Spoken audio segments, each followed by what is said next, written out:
if you are waiting for the job market, the world of work to settle down and not be chaotic anymore, then it's just not going to happen.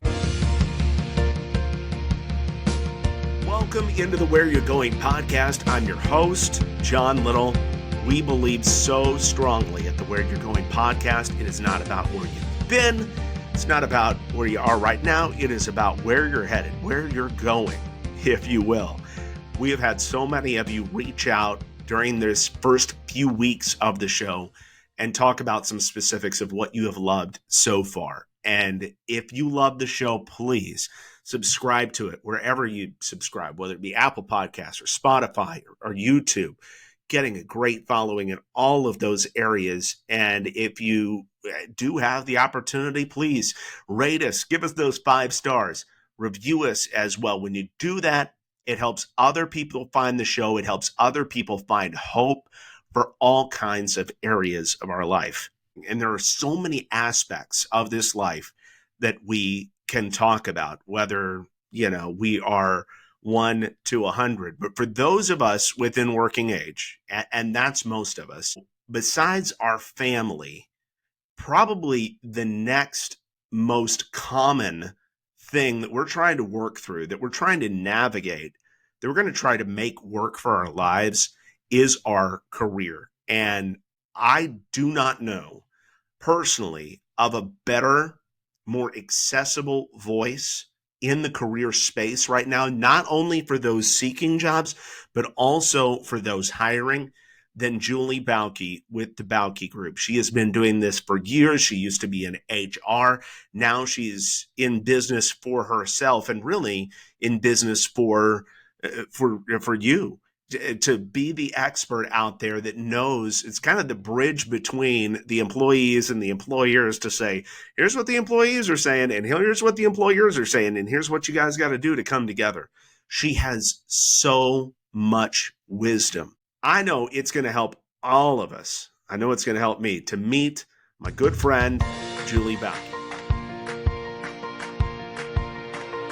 I am joined by one of my favorite guests ever in the course of my day job, which is as a news radio host. I get to talk about, boring things most of the time, but whenever I have Julie Bauke on, I get to talk about fun things with a fun person.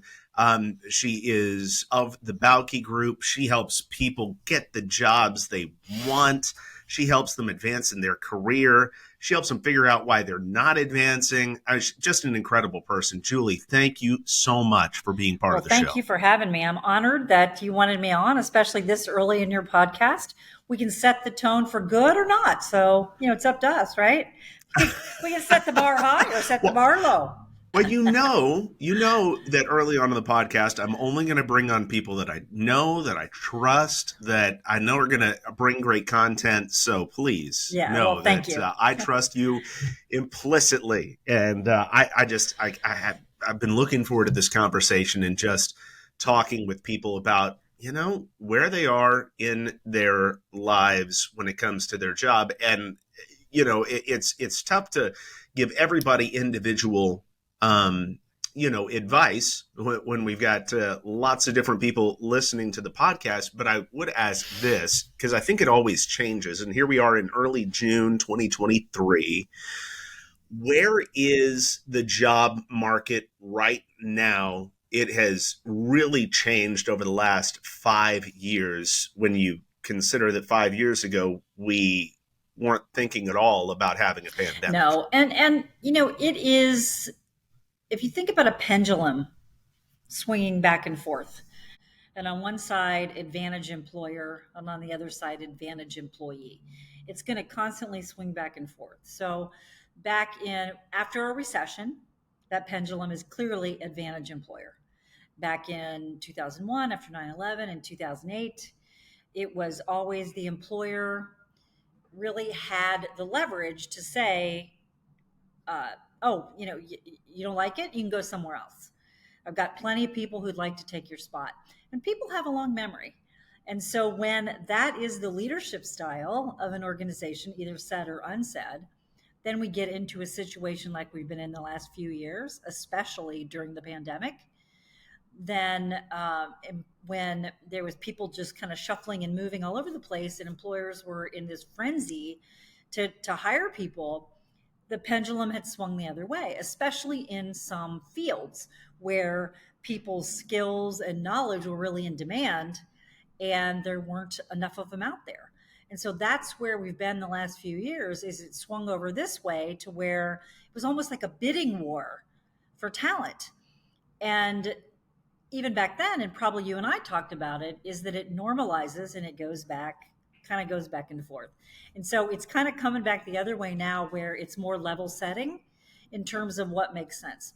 If you are waiting for the job market, the world of work to settle down and not be chaotic anymore, then you're it's just not going to happen. We are now living in a state of where there will be layoffs, hiring, um, can't find enough people, have too many people. There's a skill gap over here. We got too many people over here. It's going to constantly be in flux. And the only way to manage through that is to become resilient and agile when it comes to your career, and be really, really grounded in what you're good at, what you want, what's most important to you. And I would say, so this is the new normal. And now you've got AI is really sort of taking over, or is threatens to take over. And then you've got Gen Z coming in the workforce. They're only 3 to 4 years in right now. And so they're changing the way we see work. And so there's literally nothing that is staying the same. And what's interesting, John, is that everything that's happening right now was entirely predictable. COVID didn't cause any of it. COVID sped it up, sped it up. And so that's why we're hearing all these, especially baby boomer leaders now, say, well, that was just an aberration. Everybody back to the office. And especially the younger people, but also the older people who said, no, I kind of like it the other way, are saying, no, thank you. And so they're still exercising their power in terms of, if that's what it means to work for you, Elon Musk or whoever, I'm going to pass and find something else. And the older you are, the more you remember growing up in a world where the employer told you what to do and you did it. And so this kind of switch, this pendulum swinging, is really, really hard, especially for older people to get their arms around. I'm a baby boomer, so I get it. It's just the world of work has changed so much, and you can either fight it or you can learn how to make it work for you. And as an organization, they're having a hard time. They're having a hard time adjusting, I think, to the new reality. And so with employees and with people that, especially, I was about to ask about this, you went right for it. You've got to be agile and you've got to be able to bounce back. You've got to be resilient in this workforce. And from here on until we can, as far as we can see, how do you help people that are kind of stuck? And it doesn't matter what age they are, but they just are resistant to being resilient. One of the things that, and I think for a lot of people, we all know those people in our lives who, moving the glass from one side of their plate to another sends them in a tizzy. We all know those people. So there are people who what gives them security in their world is having things be as predictable as possible. So for people like that, this is more challenging. But one of the things that I really see, and I was just having this conversation with someone this morning, we need to normalize moving through your career in chapters instead of a 30 to 40 year slog. So, I think back to when I first started in the workforce. Back then, in the early 80s, it was like, as women, we were told to look like men. The only thing we did different is we wore skirts and floppy bow ties. And our entire option set for our career was one: join a corporation and try to hang on for 40 years. That never made sense. And now when we look back, it makes even less sense, because it's not normal. Because think about how different you are at 32, 42, 52, and 62 than you were at 22. And so, especially young people, because sometimes I'll talk to people in their early 20s, And they'll say, well, my parents are saying this. And I'll say, don't listen to them. They're wrong. I'm sorry. They're giving you boomer advice for a world that is not a boomer world anymore. And this sort of, oh, you're changing jobs. You've only been in that role for 5 years. No, it is okay to change jobs, but you have to do it in a smart way. So sometimes I'll talk to young people, and they're so focused on, they really think there's one answer out there, and if they just find it, all will be good. And you and I are old enough to know that's not so. So when you're 22, whatever your first job is, the goal is to go in, do a great job, and learn as much as you can. Connect with people, learn about yourself. What am I good at? What do I like to do? What do I not like to do? And really kind of, and then your move after that, whether it's in the same company or at a different company or in a different place, you take that self knowledge forward with you, and you try to improve the fit. And then you move, and then let's say you get married, have kids, and your values and priorities change. Your career has to serve your life and not the other way around. Your career should serve And your life. Your life should not serve your career. I think that is a mental change from 30 years ago. Don't you Yeah. think? Absolutely. Oh gosh. It was So different much. before. Yeah. But you know what else has changed that I think we don't really think about?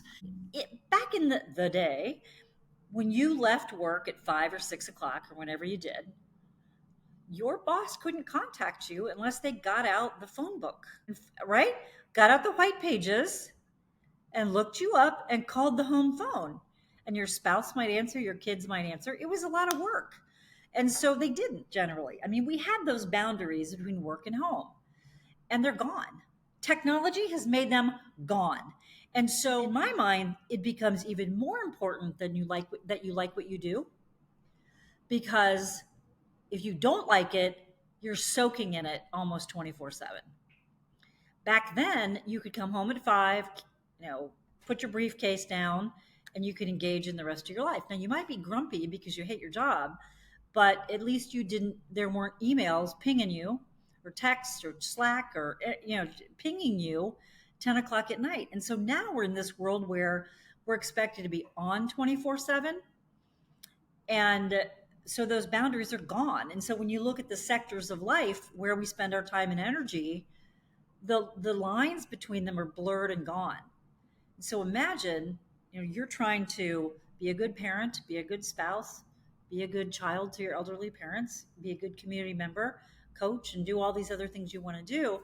But you've got this constant, like, my boss is calling me. Do I need to answer that? I hate I hate this job. And so we don't have the luxury anymore of sectioning off our lives. And so to me, that means it's even more important that we set boundaries, that we hold firm to those boundaries. And if we're not able to do that where we are, that we have the courage to find a place that will allow us to do that. All right, so let's jump into that. What are some of the things that you're seeing are real pitfalls for people as they try to set those boundaries, and they're coming to you and they're saying, I like this about my job, but man, I can never turn it off, and I feel like I'm going to lose my job if I don't answer the phone at all hours of the day. And how do you take them from that to maybe loving their job again because, they can have some of that home versus work The separation? first thing you have to do is diagnose where that pressure is coming from. Is it something you're putting on yourself, or is it something the organization's putting on you? If that's a real expectation, I have not confirmed this, but I just heard something that said Martha Stewart fired somebody because he didn't pick up the phone on Sunday. That's an organization, but she's the woman who sleeps 4 hours a night. So that's the organization. That's an organization expectation. And it could be either stated, or when you don't pick up the phone at 10 o'clock at night, there's some sort of, guess you're not very committed. Where were you? Any of that kind of passive aggressive or just plain old aggressive behavior that the organization's telling you this is a 24/7 job. So those are organization expectations. But if instead it's something that you're putting on yourself, like I feel like if somebody emails me at 10 o'clock at night, I have to respond right away. You got to work on that yourself because, and what you do is if someone emails you at 10 o'clock at night, that just might be when their day let up so they have a chance to go through their emails. It doesn't necessarily set an expectation that you have to respond back. But we do that sometimes because we think, well, I just got to do it tomorrow. If I don't do it now, I got to do it tomorrow. Might as well do it now. But what that does is it teaches people that you're available at 10:30 at night. So the next time they need you at 10:30 at night, they're going to be surprised that you don't respond. We teach people how to treat us. I love that statement. I think it's very true, work-wise and personally, that how we and we teach people that we're available 24/7. So when we're not, they're disappointed. And so ask yourself and just maybe even try it for a day or two where you truly shut down at a certain time and you don't look at it again until the next day. So you can't expect other people to look out for your best interests unless you're willing to do it first. And so, don't expect your boss to be like, oh, please, I know you're busy. Go pay attention to the kids. I mean, they will sometimes, but the most part, they want what they want. And so if you're expecting them to operate in your best interest and to tell you to shut it down, they're not going to. And so don't be surprised when they're wondering why you aren't answering your emails over the weekend when you have every other weekend. And so you do have some control over this. And I strongly suggest that you take that control now and start to set those expectations now before someone else sets them for you.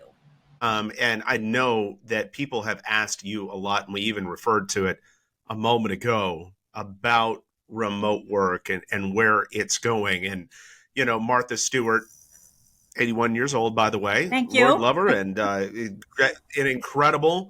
a fantastic career that Martha Stewart has had. But I know one of the things she said recently is, she thinks that the workforce is going to hell in the handbasket because they're, not wanting to come into work in person. Can somebody from here on out choose in their career to say, no, I'm only working remotely and make a career for themselves out of making that personal choice? Yes. Martha is a woman who sleeps 4 hours a night, and that is her choice. She certainly has the right to do that. And also, John, she has the right to set the boundaries and expectations of your organization. Go for it.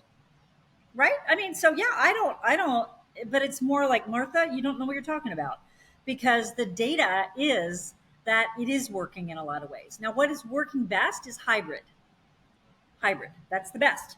The data is showing that hybrid, 2 to 3 days a week in the office, is for some organizations and some careers the best, because you do get a chance to collaborate, work cross-functionally, connect, etc. But what is interesting is there's also been another study that came out showing that productivity's down. And so the question then is it because of hybrid work or work from anywhere? No. It's because people don't feel engaged, appreciated. They don't feel like they have a future. And that doesn't change when you're inside of four walls. I just got back, the Gallup organization is one of the most respected organizations when it comes to data.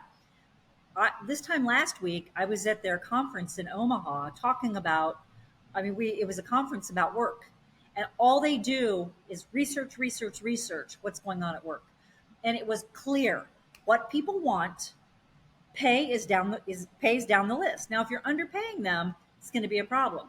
But once people feel they're being paid fairly, then it's the other stuff that matters. At some point in our education, we learned about Maslow's hierarchy of needs. Air that we breathe, food and water on the bottom. Once you get that taken care of, you move up. And other things start to become important to you. It's the same thing at work. So once you feel like you're being paid fairly, it's about, am I engaged? Do I care about the mission and values of the organization? Do I feel appreciated? Do I have a career path? Are people appreciating and recognizing me? Are they asking me for my input on things? That is what is missing because employers have not done a good job of transitioning to the new type of workplace. So they don't know how to do those things with people who aren't in the office. And so their solution is so simplistic, it's get back in the office. The problem is when people get back in the office, they still aren't getting those things. So then they're like, why am I here? So employers, and they're moving away from this, which I love. But for a while, employers were doing really, I'll just call it dumb things to get trying to get people back to work, which is like Taco Tuesday. Really? You want me to drive 45 minutes each way for tacos? And so they're moving away from those social kind of reasons to be in the office. There was a company I was talking to last week who's doing collaboration days. Their Tuesdays and Wednesdays are collaboration days. And or their culture days. So what are the things? How can I meet what people want and need in order to feel engaged here and do that in a way that gets them back in the office? And so we're going through this crazy transition in terms of how work gets done. But these leaders, it's your Jamie Dimons, your David Solomon of Goldman Sachs, it's Mark Benioff of Salesforce, these guys who are saying everybody back in the office, this doesn't work. I'm Elon Musk. I'm afraid that what they're going to find out is they have less access to a talent pool that they need because the younger generations who they're going to be counting on are the ones who are saying, I'm not working like that. And these younger people, they're not afraid to leave. They might stay for 2 years, then they'll leave. And hybrid work for many, where do you call it? It is not all puppies and unicorns. It isn't.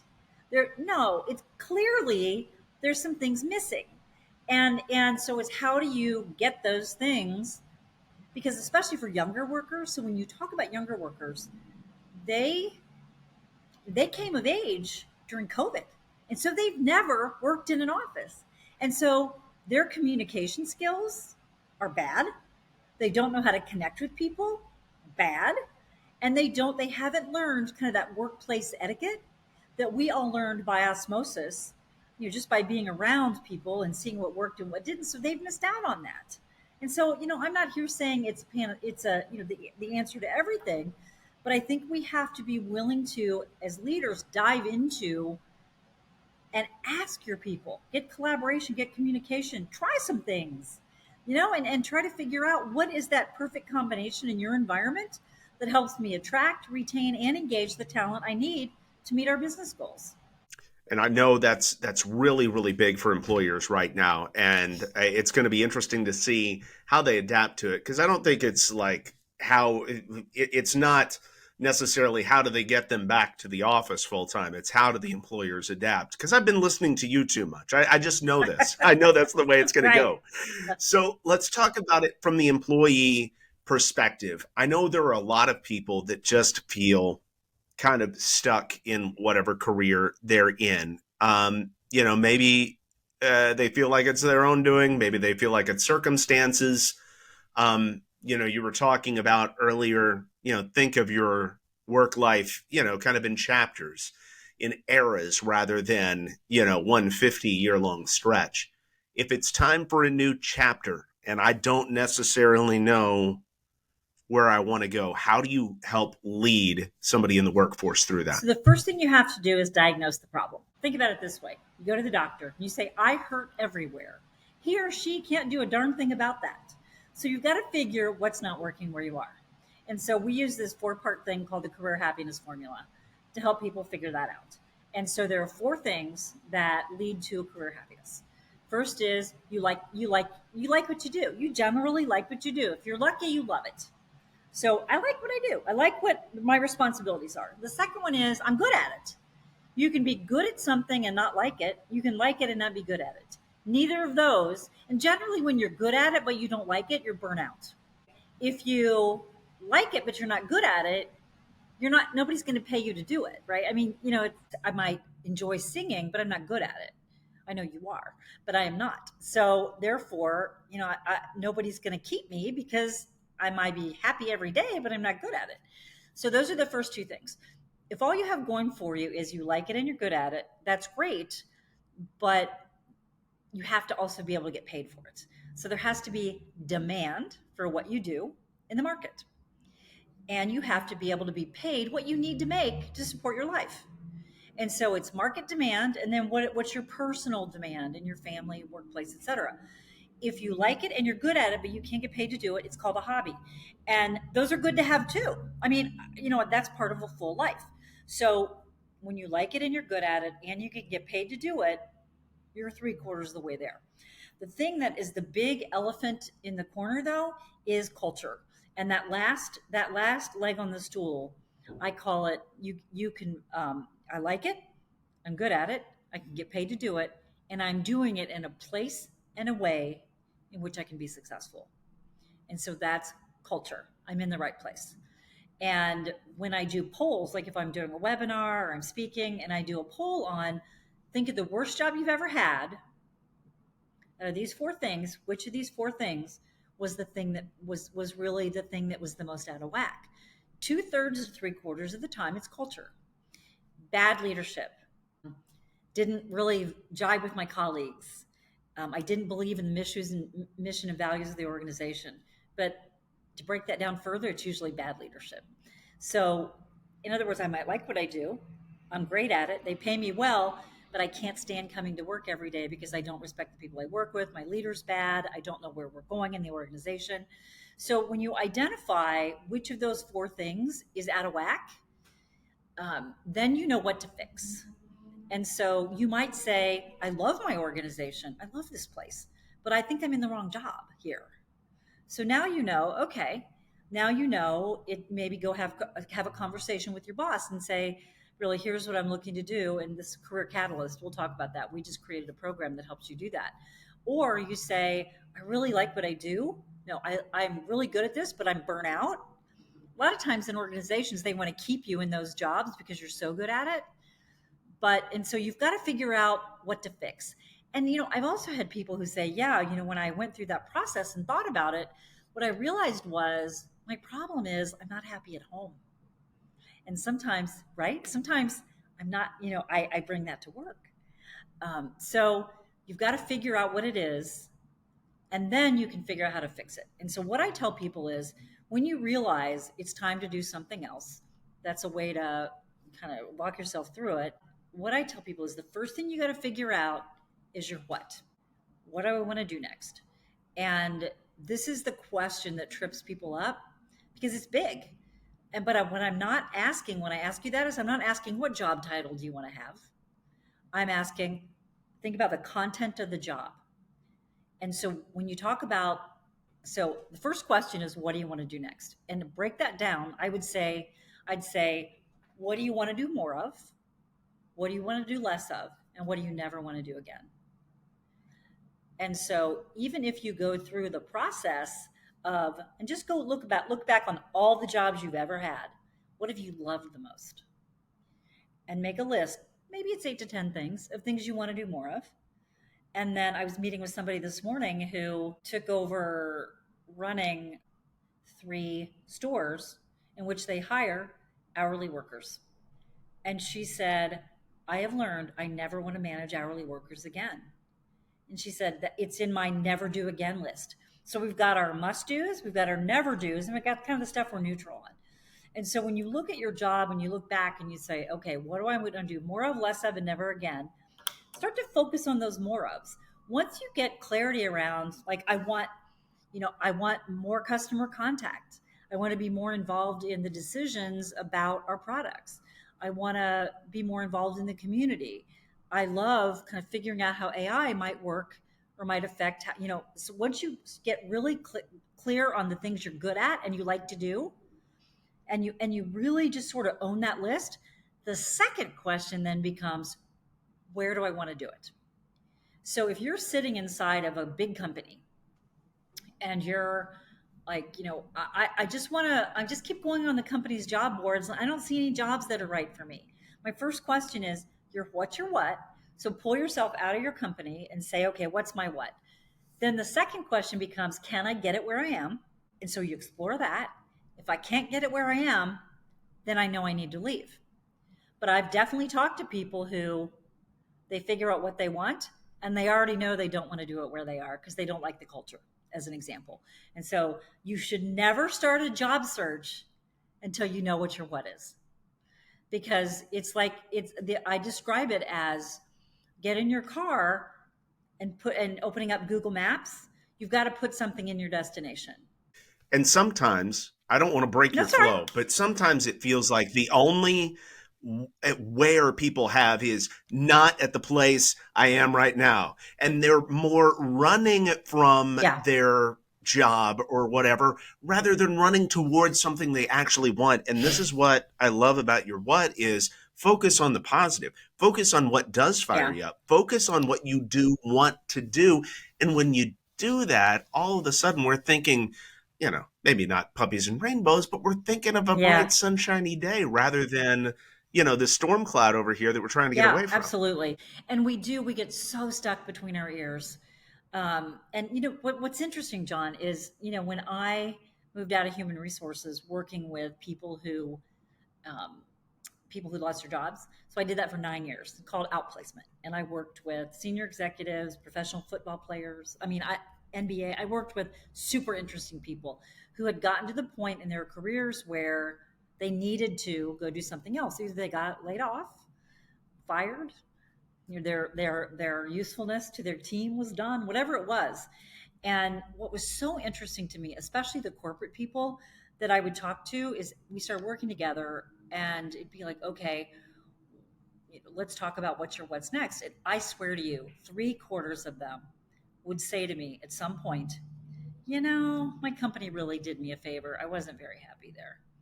And so what happens is when you're not happy where you are, you're not showing up well. And it's just a matter of time before you end up on the layoff list.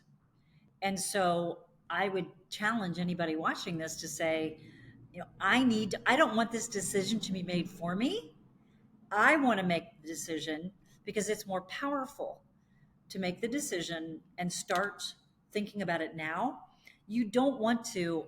A friend of mine had this quote one time, and I'm like, I love this. I think I've used it 1,000 times probably. Starting to think about not thinking about your career until you get laid off is like not thinking about your finances until you declare bankruptcy. Start thinking about your what's next before you need to. Because what it does is if you're working towards something that is more exciting to you, it makes your days more tenable.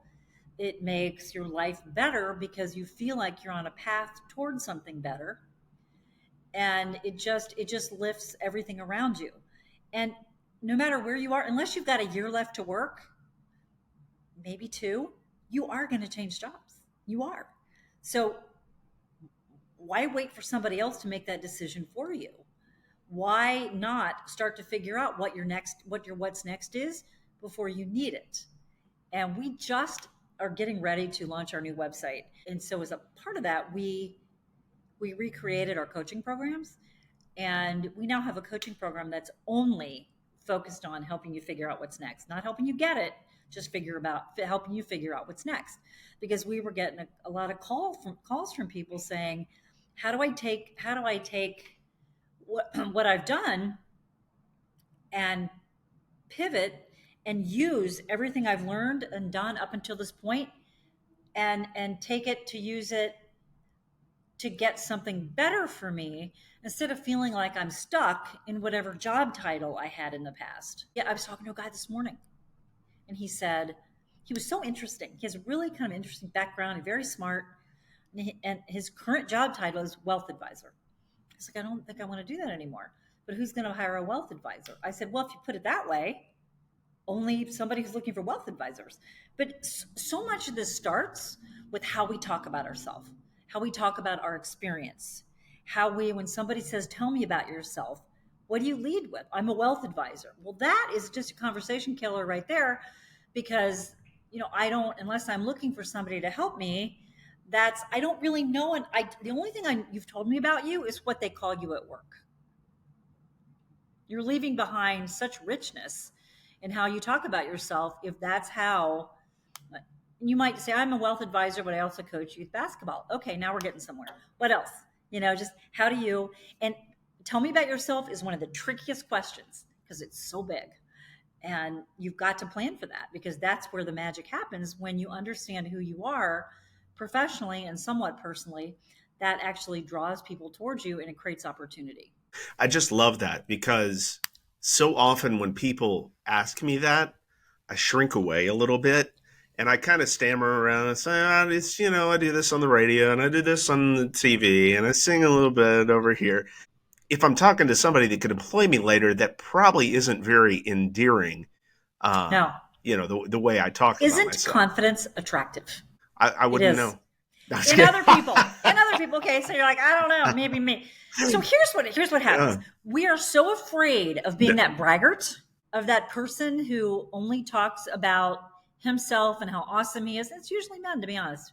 And they're so great and blah blah blah blah blah, and they never let you get a word in edgewise. And you're like, ugh. You know, and over here we are saying, when someone says, "Tell me about yourself," and you're like, "Oh, I just do radio stuff." There's a lot of real estate between this guy who you don't want to be and this person you are. So what if you just moved like this and you spoke confidently about, I'm a voice for blah blah. I could help you come up with that in about 30 seconds, just because I'm good at listening to other people and weaving it together. But it's harder when I try to do it for myself. And so some of this is not. Some of it is just, we're cursed with the gift of knowledge and by not wanting to brag. And if you've done it, it's not bragging. It took me a while to be able to, there are times when I talk about, I'm a national media source now. But there's a part when I say that I'm like cringy. I'm like, oh, it's kind of cringy, but I am. And I'm all over the place right now, radio and TV, trying to make sense of this world of work. And I am a national media source. And it's just so funny when you say that. You're like, and anybody who would say to you, well, nice brag. No, those aren't people you need in your life. Own it. Say what you are, claim it, and own it proudly, because that's how you bring more of what you want to you, is by owning it. And if you're just carrying it around between your ears, it's so easy for me to sit here and say, I don't do that. Yes, I do. We all do. But it's just getting practice in saying it and getting practice in owning what you're great at. And there's this book called The Big Leap by a guy named Gay Hendricks, and he talks about your zone of genius. And we all have a zone of genius, but we also have a zone of excellence. And most of us stop here in our zone of excellence. If we ever get there, we stop in our zone of excellence. But there's one more level called your zone of genius. And that's a place where you are so on fire, nobody can touch you. And how do you make that leap? And there's just a lot of fear sometimes. We get to our zone of excellence and we think we've arrived, but there's one more leap to make. And I love that concept. And I just think we all have one. And if you've been in a series of wrong jobs, you have no clue that you even have a zone of excellence. So it's like wearing shoes that are too small for a long time, and you have ankle problems, knee problems, hip problems, your back hurts.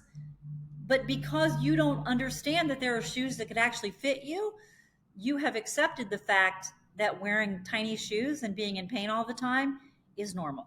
What about when they don't make shoes big enough for me though, and I've got to I got to go out and I got to make my own shoes. I've got to find my own stage.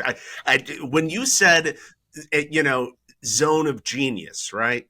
I thought of this guy that I just saw perform the other day at a sporting event called the Great Slottick. Okay. He's a 63-year-old guy that's an acrobat. If you can imagine, he stacks chairs one on top of another, like 20, 25 feet high, and then ends up balancing on them at the end. I mean, it's totally ridiculous. It's wonderful. But it's nobody would think I can make a living for 5 decades stacking chairs on top of each other and performing at sporting events. But that's what this guy does. But obviously he has a passion for it. Nobody else can do what he does, but somebody didn't hire him for that. He hired himself. How do we know when we have to hire ourselves? again, I'm going back to this conversation I had this morning with somebody. She's like, well, she's trying to figure out what to do next. And she's got so many different skills and interests. And so her mistake is she's been going out to the job boards and looking for that unicorn, looking for the job that has all the things in it that Amy's going to be wonderful at. No, I'm like, no. I said, what you're doing is you are looking for boxes and trying to twist yourself up into the box that fits the best. And for some of us, that's fine. I mean, I want to be an accountant. I want to be a marketing person. You can find boxes that meet your needs. But when you're finding that, and I think this is also an age thing, the older you get, you start to get in your 40s and 50s and 60s, and you are a collection of skills, experiences, values, priorities, interests that are uniquely yours. And so you can create what I call a portfolio career that has a variety of things in it. And so for you, I know you do announcing, you do the radio, you do singing, and so you can absolutely build a career, or let's call it a career box that is uniquely yours. But you have to be really in tune with what are the things that people are going to pay you for. Sometimes it helps to have an anchor job, like one job that maybe you do it 40 hours a week and then you build around it, or maybe you do it 20 hours a week, or maybe you start at 40, ratchet it back to 20 as you start filling other buckets up. So think about buckets. That's another visual I like to use. Is we all have buckets that we're looking to fill. And so maybe right now you work for a company and your bucket is full with what that company expects of you, but you really have this desire to do something else in addition to that. So what I tell people is, okay, you've got this really full bucket over here, but maybe you want to be a motivational speaker. Maybe you feel like you've learned some things in your career that you'd like to impart to an audience. So my questions would be, who do you want to impart that? What's your message? Who's your target audience? How can you start to step out toward that without giving up your day job? So it might be joining some groups, joining Toastmasters, joining some community groups, volunteering to speak, developing your speaking skills, work with somebody to develop your core messages, look for people who are through so many groups that look for speakers, and start getting your feet wet. What you can't do is put it on a piece of paper and put it under your pillow and wait for the career fairy to come. Come on. You know what, John? If I could figure that out, like how to tap people with my magic wand, I'd have my own island, and we would not be speaking right now. I'd be too busy drinking daiquiris. That's a good point. So you have to take action. And one of my favorite phrases I tell people is, look, I say, it's called your career for a reason. You can't expect others to care about this more than you do. And if you look at that and say, that's too much work, I understand. It is. Everything that's worth it is a lot of work. And so if you prefer to just, have a corporate career and slog together, and slog through it, and you kind of connect opportunities until you get to the point you can retire, you do you. If that's what you want, if that serves your life the best, no judgment here. But no judgment here, period. No but. The more people I talk to, the fewer people are willing to settle for that. And that's what I think is really freaking out some of these companies, because they don't know how to respond to that. They don't have a stick anymore because people are like, yeah, your stick isn't working for me. That's really good. And it's, again, I hear, although, there are certain things in the job market that tilt toward their employers. Again, the employees have some power too. Sure. So like you said, the pendulum swung back to the middle. It's not going back. It is not going back toward the organization. It will never be. I'll tell you what, it will never be as employer leverage as it was in 2008. If it is, we got big problems, because there just aren't enough people to do the jobs. If we ever get to the point where employers are laying off and the unemployment rate is 6%, we're in big trouble. We're visiting with Julie Bauke, and Julie, I do want to make sure that you get everything in that you want to promote, but I've got two listener questions. I feel like a big time show because I had two, I had a couple people that really had some specific Okay. questions about being in the Okay. workforce, and so I thought you were the best person to answer these things. Finding ways to work smarter and more efficiently to avoid being overworked. And I know this is just kind of a snapshot. I'm sure if you were talking to Yeah. this gentleman, you would have to probably dig into what Yeah. exactly he's talking Yeah. about. You know, But where do you start when somebody says, "I am overworked and I want to change you that"? know, it's really about diagnosing the issue. It's really about, are you in a situation where the tail's wagging the dog and you are literally responding to everything your employer asks of you? Everything good builds from the inside out. And so you want to look at yourself as the center of some concentric circles and say to yourself, what's most important to me? What do I value? What do I want to do more of? And the more you are in tune and doing what you're great at and what you love to do, the less burnt out you will feel. I never feel burnout. Never. Because I love what I do. Because I'm so in alignment of what I'm so I would rather do what I do than any hobbies I could possibly have. And I am not a workaholic. I'm the opposite. I'm very aware of my boundaries and my need to rest, but I'm so perfectly aligned with what I'm supposed to be doing in this world that it doesn't feel like work. And so therefore, I don't think about retirement. I don't think about burnout. Sometimes I get tired because I'm old, so I take a nap. But it's the more you are trying to be all things to all people, and you're allowing your employer to set your agenda every single day without some sort of balancing out here of what you need. I was talking to a friend the other day who she's an HR person and she has a business partner she supports, and he's super busy and he was like, "We need to talk today." And she's like, "Okay." He's like, "Well, I'll call you in an hour." Didn't call her. Calling in another hour. Didn't call her. And she found herself waiting for him. And so I was talking to her and I said, to the point that she wasted like all this time. And I said, "What kind of relationship do you have with him?" She said, "Really good. He sees great value in me." I said, "Okay.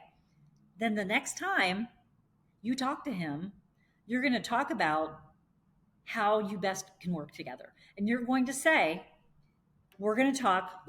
I have this suggestion, Bob. We're going to talk once a week. I'm going to send you my topics in advance, and then we're going to chop them off one at a time. We're not going to be doing this all week because I know you're busy, but it's also not fair to me that I'm sitting waiting for you to call because my family wants me to go do something. And so getting really clear on those boundaries and taking a look at how you spend your time in a given week and what are some of those things that you could set boundaries around. You are not an indentured servant. You can set those boundaries. If you are valued, you have to be willing to look at your time and say, first of all, the more time I spend out of alignment with what I'm really good at, the more burnout I'm going to be. So how can I get in better alignment and do more of what makes me me? And then how do I set those boundaries with the people who are pushing on my time? Come on, come on. We've got Julie on fire That's now. right. All right, so one more, and this does come from Chantel, and so and I'm not going to read any more into this. I don't know if she's asking it, from a woman's perspective. I'm not going to Okay. read any more into that because men, women, we all have a tough time sometimes advocating for ourselves in the workplace. But she wants to know, how do I professionally advocate for myself in the It's workplace? funny. I think when I hear that, I think about people coming to their boss and saying, "I want more responsibility." And the boss Hmm. rightfully says, "Responsibility for what? Like, what are you advocating Mm-hmm. for?" When we think about a nonprofit, I guess what you okay, want. I right, guess what you right. want. So it's got to start with what you want. When you understand Okay. what you want and why you want it and why Okay. you're uniquely qualified to have it, then you have the confidence to advocate for yourself. I'd really like to be in more customer facing situations because I think that'll help me become more valuable to this organization and grow my career. I'd like to understand more about what the customer wants. I think it'll help me do my job better. That is so powerful because you've said, what's in it for me? Why do I want it? But you've also added what's in it for the organization. When you figure out what you want, I would say, what's in it for me? Why do I want it? And how will me having it help the organization? That is a great way to start a conversation with somebody, because instead of about me, it's about why this will help not only grow me, but what's the benefit to the organization. That's powerful. That helps you get what you want. That's really good because, and listen, I am glad that things are turning the employees' way, but sometimes we as employees, don't go about asking for what we want the right way. We just go at it like a bratty toddler and say, I give me what I want. And that's not always going Right. to work out for us. We better be like top of our organization. And even if they give us what we want, they're going to do it Make a begrudgingly. business case for it. So let's say you're asking Come on. for a raise.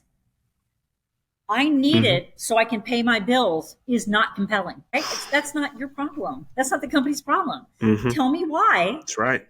I should be paid more. Here's a real simple example. I was talking to somebody the other week, and he said, "Oh, my daughter works at a fast casual restaurant.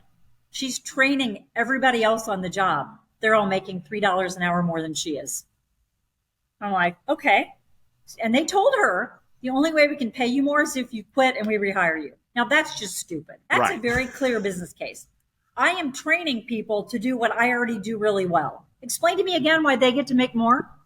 That's a business case. Mhm. But because I want it is not. And so you always want to make a business case around it. What's in it for the organization to pay you more? What's the case? I'm a super high performer. I always get top bonus. Customers call me first. You're always giving me fantastic performance reviews. I just found out that our competitors pay people in my exact role 20% more than I'm being paid. Let's talk about that. That's a business case. Take the emotion out of it. This is a business transaction.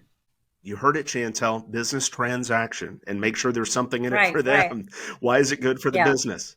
So you've been listening to Julie Bauke just spout knowledge and truth about the business world, about employees and employers, and the Bauke Group. I'm telling you, it is the place to go for a national media correspondent, basically an expert in the employment field. Tell us what we need to know about the Bauke Group and what you guys are Yeah, offering we, right now. we just, it's funny. We just created last fall, we created a program called Career Catalyst, and it's all self-directed. It's me directing you videos, workbook, case studies, the whole thing on how to figure out what you want in your next step. And it works for people who are employed or unemployed. It works whether you're 25 or 55. The verbs are the same, it's the nouns that change. And the process of how you do it is the same. And right now we're still on our introductory price of $97. It is so robust and powerful, and the feedback we're getting is so great. But we also have it, you can bring it inside your organization. And because your employees are asking for tools to manage their careers. And it's a great set of tools to bring in so you can have powerful career conversations with your people. Because we're hearing, especially Gen Z, is expecting their managers to manage their careers. No, sorry. Your manager's not going to manage your career. That's silly. This is up to you. And so this gives you the how to do it and the language. And so, yeah, so we're still offering it at our introductory price, and probably will be, probably through July. It's a way to get me in your ear if that's attractive to you. If it isn't, then never mind. But it's, I walk you through exercises to help you figure this stuff out. Oh my gosh, and only $97. Yeah, That's incredible. Julie, you're thank welcome. you so much. You are definitely worth that and so much more. And this last hour has been so worth it to our listeners. Thank you You're so welcome. much. I appreciate your partnership on KRLD and of course, coming on the show Yes, as thank well. you, John, for having me.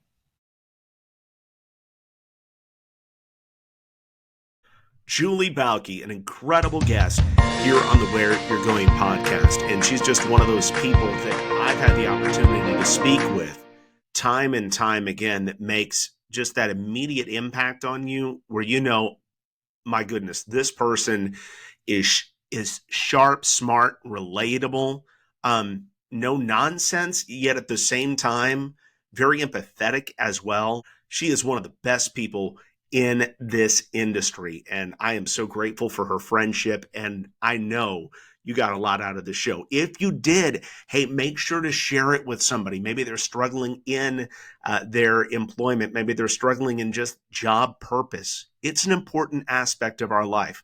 We don't want you to struggle. Hey, point them this direction. Get them some of this hope that we talked about. I can't wait to talk to you again next week. Make sure to subscribe to the show, rate it, review it, help other people find it as well. I'm your host, John Little. Remember, at the Where Are You Going podcast, it's not about where you've been. It's not about where you are right now. It's about where you're going and who you're becoming. Find us online, whereyou'regoingpod.com.